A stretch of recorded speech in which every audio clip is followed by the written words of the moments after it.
right, what a great opening act. Oh my God. So, hi everybody, my name is Marianne. Hi, Marianne. All right. I am the CTO of a company called Xversion. We do data infrastructure. If you're interested in data, I'm just going to very quickly plug our Twitter account because we post really cool data news every day there. But I'm really going to talk to you about CKAN because a lot of the work that we do today is about CKAN. So let's start off with who has even heard of CKAN before? Yes, my data people are here. Awesome. For those of you who haven't, CKAN stands for Comprehensive Knowledge Archive Network, which is the most misleading title, name possible because it's actually not a network of sites. It started off as a catalog. It's just going to be a whole bunch of listings of where a whole bunch of data is, who has it, where is it got, and then they decided, nah, we don't want it to be a catalog because people want to download this data. They don't just want to know where it is. They want to be able to download it. So, okay, it's a file repository. Now you can list your data, and you can also throw it up there, and people can download your spreadsheets and your CSVs. And then a bunch of things happen in the data community, and they're like, never mind on that. And they're going to go, okay, it's a data hosting solution now. Except it kind of isn't really a data hosting solution. So the thing about CKAN to understand is that CKAN was a solution in search of a problem. And the problem that came along was open data. They didn't start off thinking we're going to build an open data solution. They started off building just an archive for people to organize their data. And then open government, transparency, open data happened, and they were like, we need to get in this space. So how many of you have worked with open data before of some kind? A few more hands, a few more hands. All right, if you don't know CKAN, then you've probably dealt with these guys, Socrata, right? Somewhat. So Socrata is kind of funny because they had a similar story in a different direction. They kind of started off as sort of an analytics, big data sort of thing, and that wasn't working out for them, so they pivoted into open data. They're a hosting solution. So they're super popular with municipalities and non-technical people who need to open their data and don't want to think about it. So they go hey, we're going to do everything for you, but we're going to charge you a buttload of money. Literally. My friends joke that it is the world's most expensive FTP server. It costs not even joking, thousands of dollars a month just to host your data files. And you can't customize anything. So we'll whitelist it a little bit. We'll put your logo up there. But anybody who's seen a Socrata installation knows that it's a Socrata installation. You can't really do very much add new features. So they kind of come along and they're gobbling up the market. All the governments that are experimenting with open data kind of start with Socrata. And then CKAN is hey, wait a minute, guys, we do this already. We should get in on that. So CKAN comes along and they're like, we're going to do everything that you need. And in addition to that, we're going to pretend to do a bunch of shit that your boss thinks sounds really cool. We're not really going to do it very well, but you can say that it's there. And you'll see what I mean later on in the talk. And on top of that, we're free and we're open source.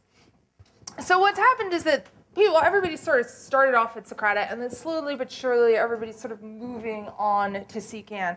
And so now we've got data.gov is on CKAN, data.gov.uk, which, by the way, is vastly superior to what the US is doing, is on CKAN.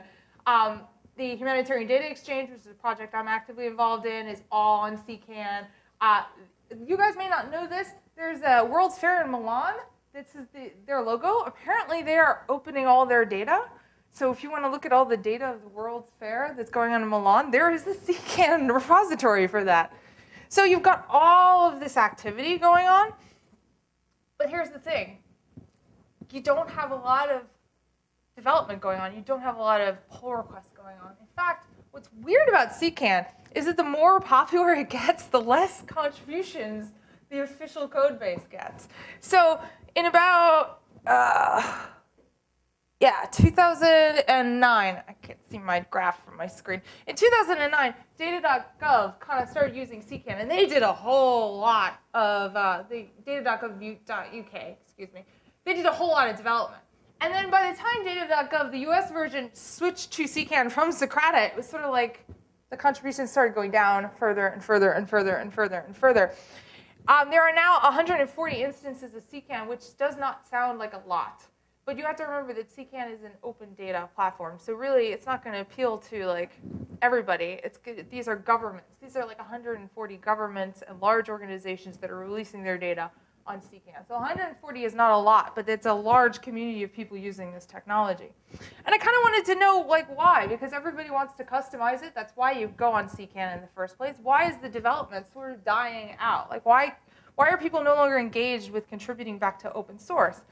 So being a programmer, I said to myself, well, let's scrape the shit out of GitHub. Let's find some interesting little facts about this. So I did. And so here's something interesting about the contributors to the CKAN repository. A lot of the core people have kind of started to become inactive. So you have a lot of people who are active who are pushing a lot of commits. The blue line is the number of commits. And then the red line is the contributors themselves. So you have your active base is still pushing a lot of code. But the people who are pushing a lot of code historically are kind of no longer active. They haven't pushed something in like 2 or 3 years, and that's a huge problem. One of the things that surprised me is that I kind of assumed that most of the people who were active were going to be people who were officially involved with CKAN. So obviously people who are part of the CKAN organization will be involved, but OKFN stands for the Open Knowledge Foundation, and that is actually the foundation that is in charge of CKAN development. So these are the organizations that those users belong to on GitHub. And the vast majority of contributors don't actually belong to any organizations at all. So they're just like normal development people who are interested in the project. They're not necessarily affiliated with any of these government projects that are using CKAN. So this led to the question, what makes people want to contribute to an open source project? Which is like the $25,000 question, isn't it? Everybody open sources things and wants people to contribute and then finds that like no one does and it dies a slow death and we're all sad. So I started talking to a lot of my fellow hackers, like what do you think makes a project something people want to contribute in? And there are some obvious factors. Like my friends from the Node community were like, well, it's small files. If you have these massive, like 1,000-line long files, people can't read them. They get intimidated by them. They don't want to change them. And I was like, yeah, that might be it. But the reality, and this comes back to scraping the shit out of GitHub, CKAN is only about 400 lines on average per file. That's not terribly big. It's not like nice and small, but that's not like huge either. It could also be like people are going to contribute to the projects they actually use. And again, CKAN is really only appealing to these large institutions, these large governments. Not a lot of developers are going to use it. So maybe it's that. Good extension support is a really big thing. Maybe a strong community. At least on that last note, like CKAN has made a lot of really like intense efforts to give people community friendly to developers. They've got a nice dev mailing list. They have open core development meetings. They make the notes of those meetings publicly available. So I don't really think it's the community so much. But I do think, having experience working on CKAN, that it has a lot to do with the way you do extensions in CKAN. So the documentation in CKAN is not great. I should say before I continue that I love CKAN, but I'm also a New Yorker. So I criticize and beat up the things that I love. It's just the way we are. So the documentation for CKAN, especially on how to write extensions, is not great. In fact, there are 67 validators, and only 23 of them have any documentation for them at all. The others are just a line going like, this is a validator, this is what it's called. Don't know what exceptions it might raise. Don't know anything about it. Just like, it's there, go read the code. It's gotten so bad that like I don't read the documentation in CKAN anymore. I just go find the stuff in the source code because it's way easier to figure out what something does from reading the source code than it is from trying to make sense of the multiple versions of the documentation that are out there. And CKAN's extension plugins really kind of like lack hooks to override some of the behavior you may want to override, which leads to some pretty weird things. So sometimes this isn't a really big problem because a lot of the people who use CKAN, maybe they don't want like crazy modifications. I think these are like the most common modifications that we get requested. Like I want it to look pretty. I don't want this custom theme. I don't want people to know that it's CKAN. Do something completely different. Strip it down. I'm like, okay. It's not crazy easy to do that in CKAN like it would be in some other platforms that actually are built to do theming, but it's totally possible to do it. You could totally do it. That's not bad. That's not bad. Some of it is a little obnoxiously arbitrary, like I don't want there to be this tab or this button or move this here or make this like on the right instead of the left. A lot of times we get requests to change redirections after functions have finished. So it's like when I submit something, I don't want to go to this page, I want to go to this page. And then there's stuff like changing the naming conventions. So in the UN in particular, they don't spell organization with a Z, which causes endless problems. And so you can change to sort of like British English, where they also spell organization with an S. But the UN doesn't use British English. They just use that one thing. It's like a mix of American. It's the most obnoxious mix of American English and British English you've ever seen in your life. And so this was a really big issue when we came onto the UN. They were like, oh, all the organizations need to be with an S. And I managed to convince them not to make me change all the routes, because then I would have wanted to hang myself. But all of the copy had to be with an S, with American spelling all the way out. So this is an internationalization issue. How many of you have played around with doing internationalization in these kind of projects? Oh, I can see the looks of pain on all of your faces, because the technology makes it better than it would normally be, but the technology is still very frustrating to deal with. So in addition to our organizations, for the UN project, we also had to change the name groups to locations, because we were going to be repurposing the group function in CKAN to just do countries. And then they decided, no, we want to do like East Africa, which is not really a country. So we settled on location. Change what they want all the time. So how would you do something like this? How would you make a change like this in CKAN? Well, so you have your internationalization directory, and it's part of core. And guess what? The extensions cannot override this part. So we talked to Open Knowledge Foundation people, and we're like, all right, how do you recommend? Since the extensions don't have access to this, what should we do for this? And they go, all right, well, what you want to do is you want to add it to your extension, and then you want to write a script that's going to move it and overwrite the core. And I'm like, all right, fine. like I don't like that answer, but sure, it'll work. We can write a script that every time we deploy, it'll just overwrite all those files in core, and yeah, wonderful. Hopefully we'll never have extensions that want to all both make changes to the internationalization. But this is kind of like, the problem with this is that like now, if we build an extension where we want to add new copy and we want to make sure that it has language support and add those files, we're going to have trouble really releasing it in a way that other people can use it. Because if you have two extensions that are overwriting the same files, it's like, what do you do? You have to, like, there's no really good way to do it. You just have to figure out a way to build it to detect whether other extensions are going to be overwriting the same files that you want to overwrite. And then you have things like Twitter Bootstrap, which I love, and which CKAN has used since version 1.7. So great. I love that they use Twitter Bootstrap. I was such a fan of this, except they don't use the grid in Twitter Bootstrap. Exactly. All right. So they use the styling of the buttons, and they use a lot of the JavaScript components. They do not use the grid in Twitter Bootstrap. And I remember when we were having a conversation with the designer about this, I was like, what the hell is the point of using Twitter Bootstrap? You're not going to use the grid. It's like you just wanted a whole bunch of JavaScript libraries? I don't even understand this. So because it doesn't use the grid, it wasn't web responsive until version 2.4. So this, again, was a huge problem. When we were doing HDX, we basically had to overwrite every single template in CKAN. We had to rewrite all of the templates because we wanted to use the grid so that we could have an easier time doing new pages, and we wanted it to be reasonably web responsive. And then when Google changed their algorithms to punish people who are not web responsive, then we really wanted it to be reasonably web responsive. So like these are kind of like the basic problems that you have when you're trying to customize the CKAN installation. And it sort of drives home the point that customization is the first step to contributing to a repository. This is how people first get started. They want to customize, and they don't look to contribute to core. They they look to build an extension. If you make building an extension really difficult, then you're going to start to like lose contributors and not kind of like onboard new ones. I want to go back to this statement because this kind of goes a long way to explain the next thing I'm going to talk you through. CKAN was a solution in search of a problem. They had an original idea of what they were building and what it should look like and how it should be structured, and then they changed their mind. And then they changed their mind again.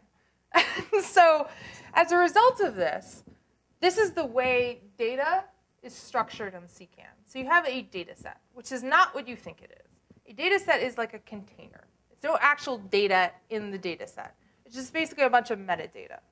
And then every data set has a number of what are called resources. And this is the data. So you can have as many resources in a data set as you want. And in theory, all the resources are sort of connected somehow to what the data set is containing them. But they could be, let's say, a set of data and then a README file with the documentation of the data. You could have that. You could also have the same data in multiple formats. So a CSV file, a spreadsheet of the data, I don't know what else you would want, an XML file of the data. You can do that. You could also do quarterly versions of the same data, which doesn't make as much sense, but I have absolutely seen people do it, right? And then you could do like data that begins with the letter A. The point being that like CKAN doesn't actually put any restrictions on how a resource should be connected to the data set that it is assigned to. It lets you do whatever you want. And this creates kind of an unusual set of problems now with the current CKAN as you're trying to build really cool data tools on top of it. So this is an extension that we built for HDX. This is a screen cap of HDX. It's not the nicest screen cap because I wanted you to see the visualization, so you can't see any of the headers. Basically what it's doing is it's taking data that's on our CKAN instance and it's doing a lovely graph, a lovely map of it, and then it's doing pulling out some stats and throwing them up there. And then as the data is updated, then of course the stats and the map will be updated. Beautiful, right? So when we were speccing out this extension, we thought, okay, so we want this to be ultimately something that users can do from the user interface.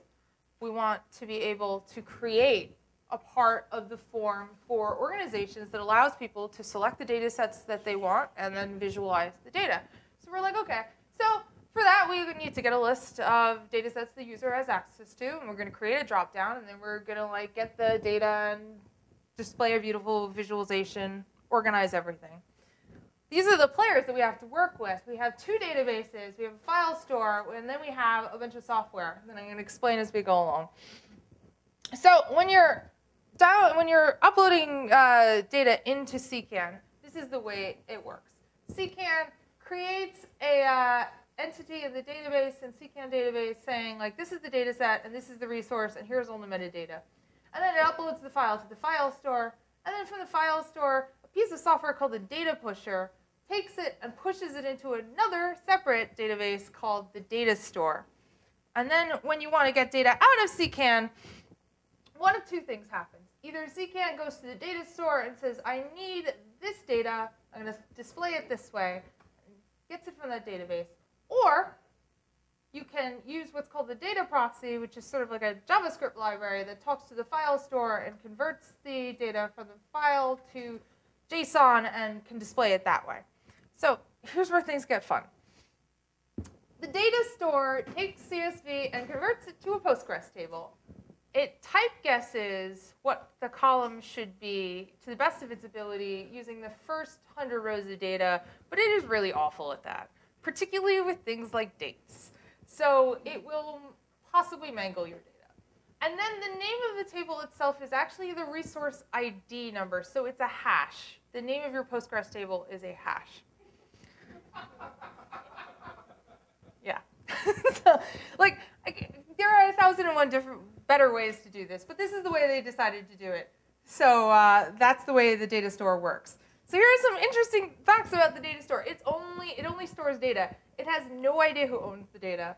It has no idea whether this data should be kept private or not. It has no idea which data set the data belongs to. It is just a whole bunch of Postgres tables with what it interprets the CSV to be in tabular form. The metadata is on the data set layer, which is all stored in CKAN's actual database.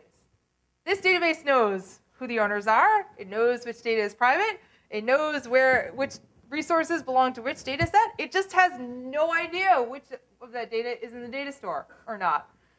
So I don't want to emphasize that point for a minute. It does not know what data is in the data store.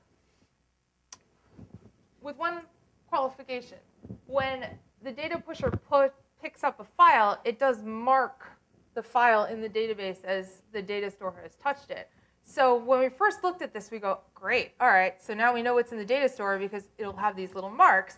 And then we realized that you can upload data into CKAN, or you can take the API, throw in some JSON, and just send it directly into CKAN. And if you do it via API, you have no mark in the database. So you, again, have no idea which resources are in the data store.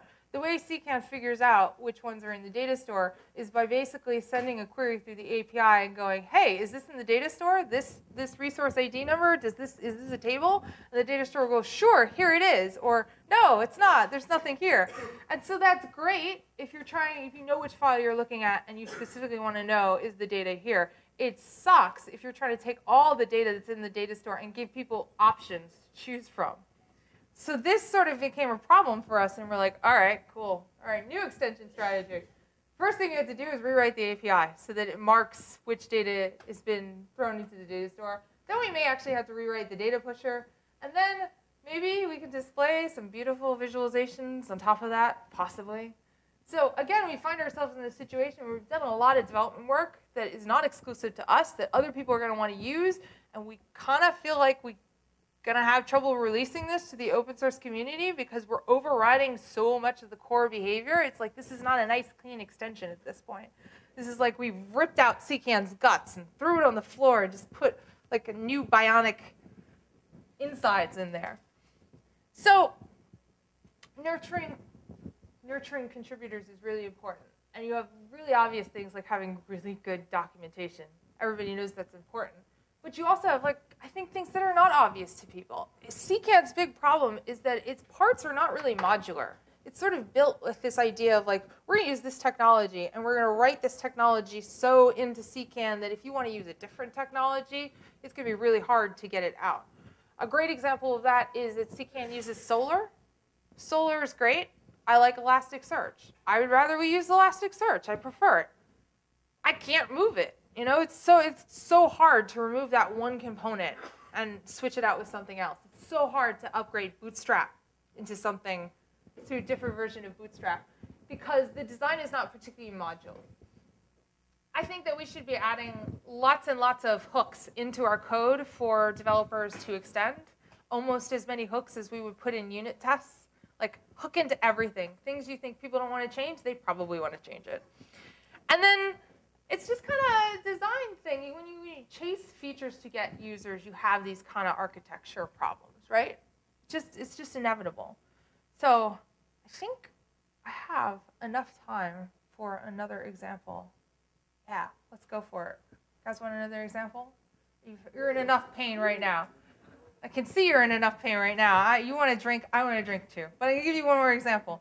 So another thing that we did, you're not going to believe this when I tell you this, CKAN doesn't validate your email when you create an account.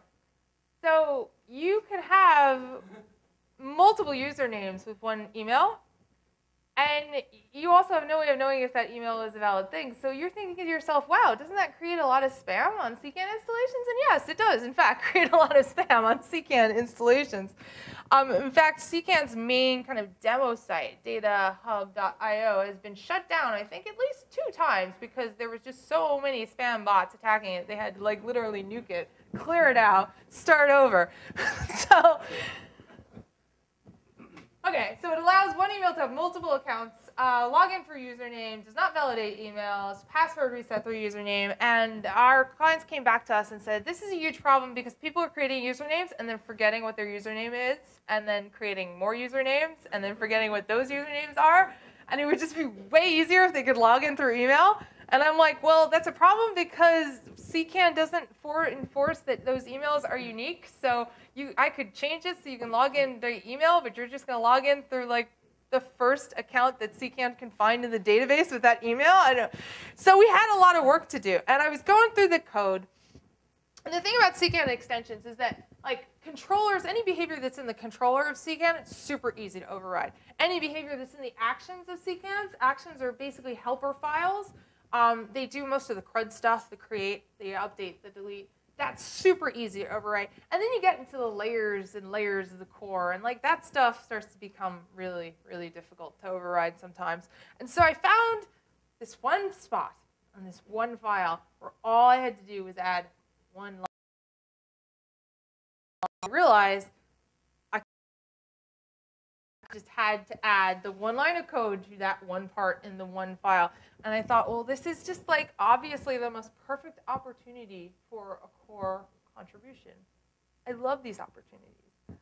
Let's talk to the CKAN core people, let them know what we're doing. In the pull request black hole, which I think most of us are familiar with. It's a large open source project and just never sits there for months, slowly dying. Ah, thumbs up in the back, awesome. So we're all familiar with this, right? The problem with this change is that, one, it would be a breaking change. You have 140 installations of CKAN, which has all been allowing people to have as many accounts with their email as they want and log in and out on those accounts as much as they want. And it wasn't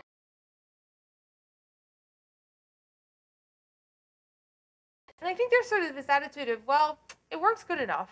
And it's not really like something that we can put in our change law as like a flashy, like, look, this is what we did. This is an exciting new feature. It's kind of like, oh, shit, we let you do this for the longest time, and now we're finally coming clean about it and fixing it.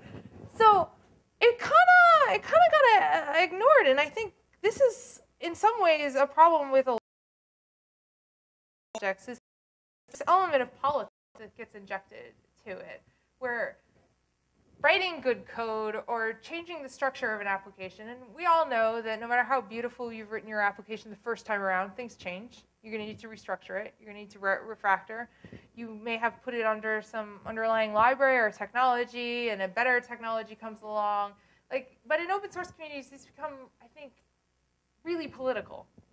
People don't want to change. They don't want to have things break and have to deal with the consequences of them. So these kind of create problems that become barriers for people to contribute. So I know everybody wants to go home. We've had a very long, productive conference.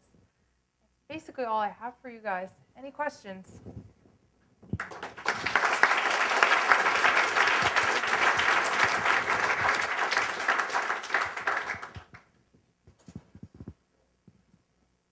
Questions? Oh, awesome. Oh, wow.